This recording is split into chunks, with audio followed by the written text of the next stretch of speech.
Hello, আসসালামু আলাইকুম everyone. আজ চলে এলাম কুমিল্লার রাজগঞ্জের মোগলটুলিতে অবস্থিত কড়াই চাপ রেস্টুরেন্টে। রিসেন্টলি কড়াই চাপ রেস্টুরেন্টটি চাপের জন্য খুব বিখ্যাত হয়ে উঠেছে কুমিল্লাতে।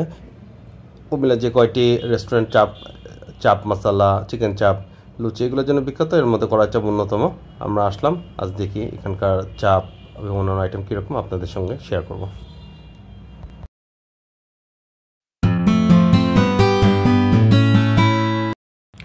রেস্টুরেন্টের শুরুতে বিশাল একটা কড়াই দেখা পেলাম, আর রেস্টুরেন্টের বাইরে ওপেন প্লেসে এখানে চিকেন চাপ ভাজা হয়।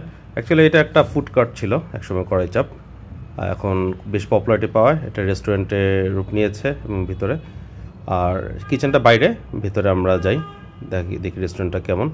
সিঁড়ি দিয়ে উঠলাম, লোহার সিঁড়ি, ভিতরে ছিমছাম, খুব একটা বড় না, মোটামুটি 20-25 জনের মতো বসা যাবে, গেট টুগেদার, মোটামুটি সুন্দর, ভালোই।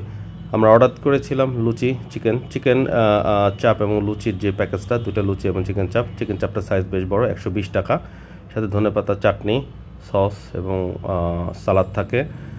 চিকেন মশালাটা আমরা অর্ডার করেছিলাম, চিকেন মশালাটা আমার কুমিল্লা খাওয়া বেস্ট চিকেন মশালা। এখানে সম্ভবত সরিষা তেল ইউজ করা হয়, বেশ ঝাঁঝালো একটা স্মেল আছে।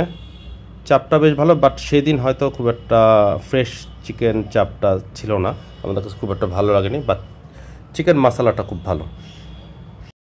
চিকেন মশালার রেট 140 টাকা, হাইলি রিকমেন্ডেড আমাদের কাছে মনে হয়েছে। অন অ্যান এভারেজ কড়াই চাপ একটা মোটামুটি এভারেজ মানে একটা রেস্টুরেন্ট, ফ্রেন্ডসরা মিলে গেট টুগেদার করার জন্য ভালোই, আপনারা এসে ঘুরে যেতে পারেন। তো আজ এই পর্যন্তই, সবাই ভালো থাকবেন, আল্লাহ হাফেজ, আমাদের পাশে থাকবেন।